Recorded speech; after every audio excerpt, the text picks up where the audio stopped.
প্রেমানন্দে বদন করে বলো হরি হরি বল।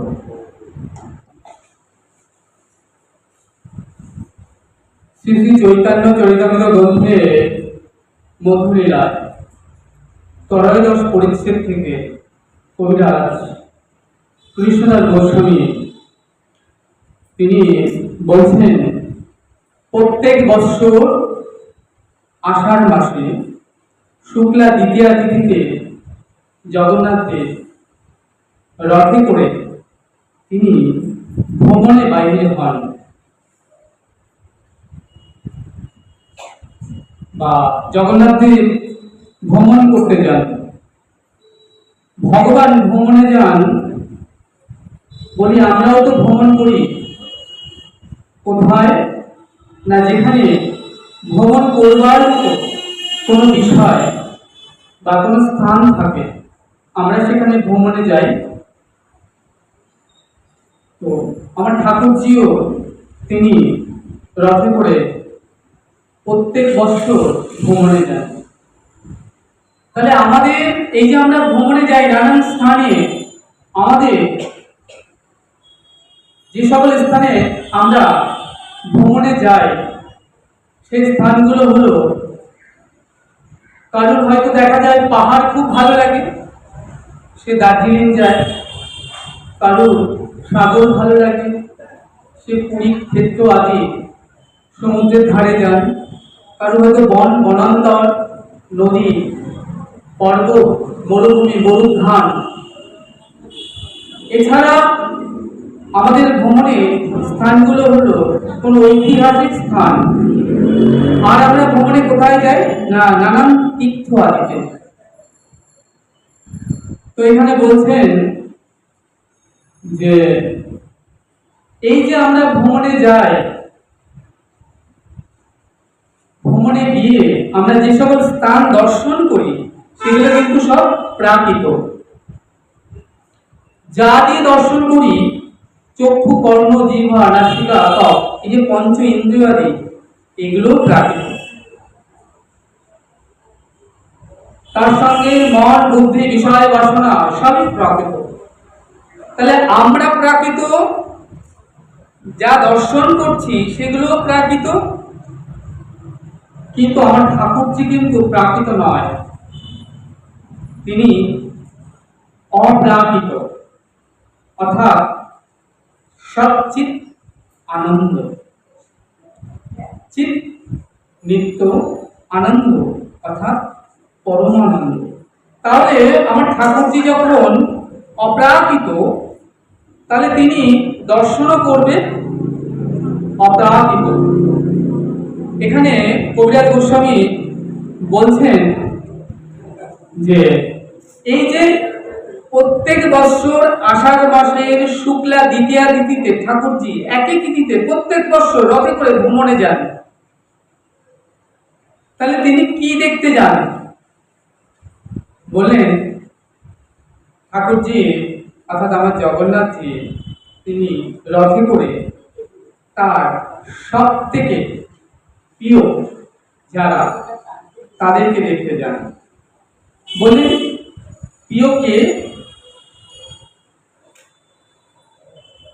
কবিরাজ গোস্বামী বলছেন প্রিয় হলো তার ভক্ত। তাহলে ভক্ত তো আমরা সবাই। কোন ভক্ত? তাই এখানে বলছেন যারা মন মনস্কা, যারা তাদের মন, আমাদের দেহে সব থেকে মূল্যবান একটি বস্তু আছে, সেটি হলো মন মতি। এই যে আমাদের মন মতি, এই মন মতিকে যারা গোবিন্দ চরণে সমর্পণ করে দিয়েছেন, সম ইকুয়াল টু অর্পণ, সম অর্পণ, এখানে কিছুই অসম নেই, সম অর্পণ।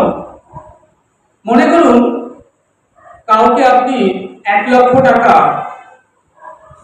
ধার দিলেন, যাকে ধার দিলেন তিনি কিন্তু জানেন যে এই 1 লক্ষ টাকা তাকে পরিশোধ করতে হবে। আর যিনি ধার দিয়েছেন তিনিও জানেন তিনি ফিরে পাবেন টাকাটা। মনে করুন ওই 1,00,000 টাকা কাউকে আপনি দান করে দিলেন, তাহলে যাকে দানে দিলেন তিনি জানেন যে এই টাকাটা আপনাকে আর শোধ দিতে হবে না, যিনি দিলেন তিনিও ফিরিয়ে নেবেন না। এই যে দেখুন, এই যে দুজনের মধ্যে সম অর্পণ হলো।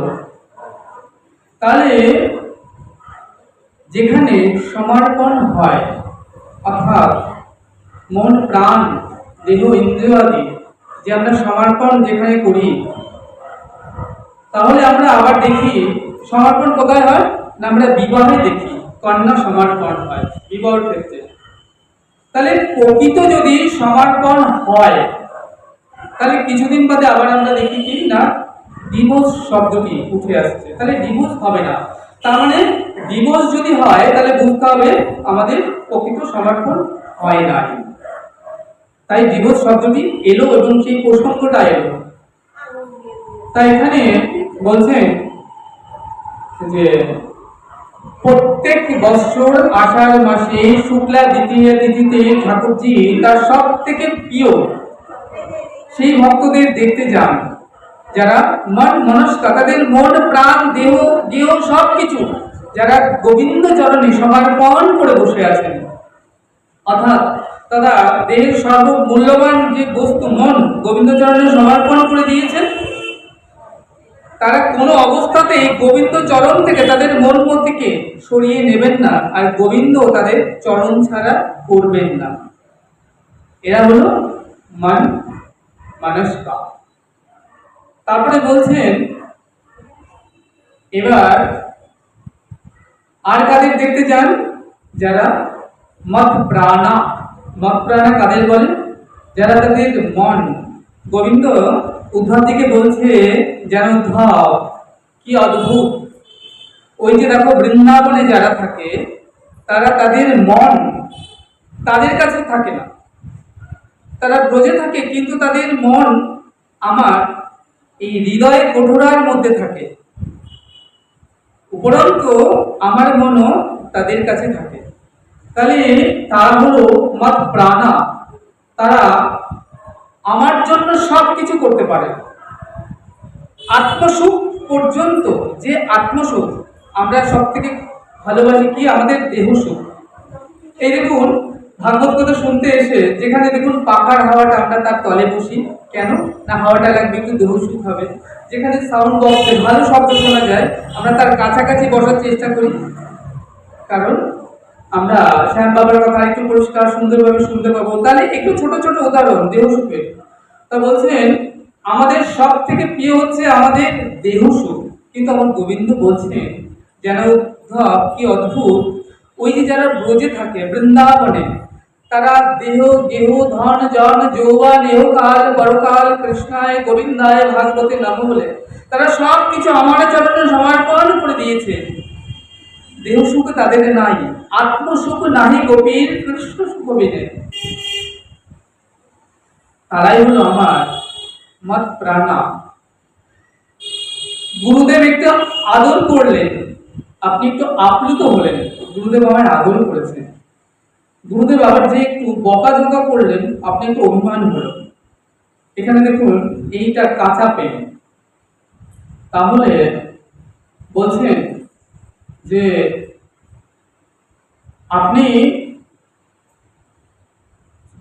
সুখ এবং দুঃখ, এই সুখ দুঃখ ধার ধারে না কারা, ব্রজ গোপীরা। তারা জানে যে এই জগতের সুখ কোথা থেকে আসে না, গোবিন্দ থেকে। আমি আজকে যে সুখ লাভ করছি, যে সুখ পাচ্ছি আমি, সেটা উৎস কোথায় না আমার গোবিন্দ থেকে আমি লাভ করছি। আবার আমি যে সাধকে জানি যে আমি যে দুঃখ বা কষ্ট পাচ্ছি সেটাও গোবিন্দ থেকে, কারণ গোবিন্দের ইচ্ছে ছাড়া এই সংসারে একটা পাতাও নড়ে না। তাহলে আমি দোষ দেব কাকে? তাহলে বলছেন যে সাধকের জীবনে একবার সুখ একবার দুঃখ। যেমন রাতের উৎস সূর্য, আবার দিনের উৎস সূর্য। কেননা সূর্য উদয় হলে দিন উদয় হয়, আবার সূর্য অস্ত গেলে রাত নেমে আসে। তাহলে ওই যে বৃন্দাবনে যারা থাকে তারা সুখ দুঃখের ধার ধারে না, তারা মনে করে যে সুখে দুঃখে সব ক্লেশ, আমরা আমাদের জীবনে সুখ কিংবা দুঃখ যেটাই আসুক সেটাই আমার গোবিন্দ থেকেই প্রাপ্ত। তাই আমার ঠাকুরজি প্রত্যেক বৎসর রথে করে এই একই তিথিতে তিনি তার সব থেকে প্রিয় যারা ওই বৃন্দাবনে ওই ব্রজগোপী তাদেরকে দর্শন করতে রাজপথে বাহির হন। এই যে রথে করে বাহির হন, এই রথে করে বেরোবার পূর্বে জগন্নাথের যেমন আগামীকালের রথ, তার আগে 14 দিন পূর্বে হয় ঠাকুরজির স্নান যাত্রা। পাঁজিতে লেখা থাকে একদিন জগন্নাথের স্নান যাত্রা, তাই না? তাহলে প্রশ্ন হবে বাকি 365 - 1 বাকি থাকলো 364 দিন, তাহলে 364 দিন কি ঠাকুরজি স্নান করেন না? এটা প্রশ্ন আসবে। বলেন হ্যাঁ, একদিন ঠাকুরজি স্নান করেন। কিভাবে স্নান করেন না, কুম্ভ কুম্ভ জলে, 108 ঘোড়া জলে, নন্দন সরোবর, চন্দন সরোবর, মার্কেন্দ্র সরোবর, নন্দন সরোবর, আর আছে ইন্দ্রদম্ভ সরোবর। এই নানান সরোবরের জলে ঠাকুরজি কি করেন না, 108 ঘোড়া জলে স্নান করেন স্নান বেদিতে এসে। আর বাকি 364 দিন স্নান করেন কিভাবে না, তাকে বলে দর্পণ স্নান। ঠাকুরজি সামনে একটা দর্পণ রাখা হয়, দর্পণে ঠাকুরজির প্রতিবিম্ব ফুটে ওঠে এবং সেই দর্পণের প্রতিবিম্বতে জল ঢেলে বাকি 364 দিন আমার ঠাকুরজিকে স্নান করানো হয়। জগন্নাথের স্নান যাত্রা এর একটা কিন্তু বিশেষত্ব আছে। বিশেষত্ব কি না, স্নানের যখন সময় হয় আমরা স্নান করি কোথায়? কেউ বাথরুমে স্নান করি, কেউ রাস্তার পৌরসভার যে টাইম কলে স্নান করি, কেউ বা পুকুরে, কেউ ডুবায়, কেউ নদীতে, কেউ সাগরে, যে যেখানে পারি সেখানে আমরা প্রত্যেকে স্নান করি। তা বলছেন ঠাকুরজি কিন্তু বিশ্বব্রহ্মাণ্ডের অধীশ্বর, কিন্তু তিনি স্নান করতে পারেন না। কেন? কারণ আমরা তো স্নান করতে যাই, কিন্তু ঠাকুরজি যে যেতে পারেন না, তার পা নেই। স্নান করবেন কি দিয়ে? ঠাকুরজির হাতও নেই। ঠাকুরজি পোশাক পরতে পারেন না, খেতে পারেন না, ঘুমাতে পর্যন্ত পারেন না, কারণ তার চোখের পলক নেই। কোথাও বেড়াতেও যেতে পারেন না। তাহলে তাকে স্নান করিয়ে দিতে হবে, গা মুছিয়ে পোশাক পরিয়ে দিতে হবে, তাকে খাবার খাইয়ে দিতে হবে, তাকে রথে করে বেড়াতে নিয়ে যেতে হবে। মনে করুন ছোট্ট কোনো দম্পতি, একটি ছোট্ট বাচ্চা শিশু, তাকে পিতামাতা কতদিন স্নান করিয়ে দেন না, ছোট্ট থেকে 1 বছর 2 বছর, খুব জোর 5 বছর, যতদিন সে নিজে নিজে স্নান করতে না পারে ততদিন তাকে স্নান করিয়ে দিতে হয়, তাই না? কিন্তু যখন সে নিজে নিজে স্নান করতে পারে তখন কিন্তু তাকে স্নান করিয়ে দিতে হয় না, সে নিজেই স্নান করতে পারে, পোশাক পরতে পারে, খেতে পারে, পথ চলতে পারে, তাই না? এবার মনে করুন কোন দম্পতির একটি বিকলাঙ্গ সন্তান হয়েছে, তাকে কতদিন স্নান করিয়ে দিতে হবে? ওই 2-5 বছর নয়, সারা জীবন তাকে স্নান করিয়ে দিতে হবে কিন্তু পিতামাতাকে। এখানে গোস্বামী চরণ তুষার গোস্বামীপাদ বলছেন যে আমার ঠাকুরজি বিশ্বব্রহ্মাণ্ডের অধীশ্বর হয়েও তিনি নিজে স্নান করতে যেতে পারেন না, স্নান করতে পারেন না, পোশাক পরতে পারেন না, খেতে পারেন না, কোথাও যেতে পারেন না, ঘুমাতে পারেন না। ভগবানের এই যে ভক্তাধীন ভগবান, এই রূপটা আপনি যদি দেখতে চান আপনাকে যেতে হবে শ্রীক্ষেত্র, নীলাচলে। শ্রীক্ষেত্র কেন না? শ্রী শব্দে সুন্দর, ক্ষেত্র শব্দে স্থান, যে স্থান সব থেকে সুন্দর সেই স্থানটি শ্রীক্ষেত্র। তাহলে শ্রীক্ষেত্র স্থানে যারা যাবেন বলছেন যাদের নয়ন সুন্দর, মন সুন্দর, তারাই শ্রীক্ষেত্রে যাবেন। আর যাদের নয়ন মন সুন্দর, তারা আমার ঠাকুরজিকে কখনো অসুন্দর দেখবেন না, খরাকৃতি দেখবেন না, বিকলাঙ্গ দেখবেন না। কারণ তারা সবসময় জগন্নাথকে দর্শন করেন, তার হাত আছে, পা আছে, চলে, এবং সন্ধ্যার পর পুরীধামে ঠাকুরজি পরিক্রমা করেন, তিনি সেবা পান। যে 56 ব্যঞ্জনের ভোগ দেওয়া হয়, সেটা নিজে তিনি সেবা পান। তিনি এই রূপটা কেন না, তিনি ভক্তাধীন ভগবান হয়েছেন, ভক্তের মনোবাসনা পূর্ণ করবার হেতু তার এই রূপ তিনি ধারণ করেছেন।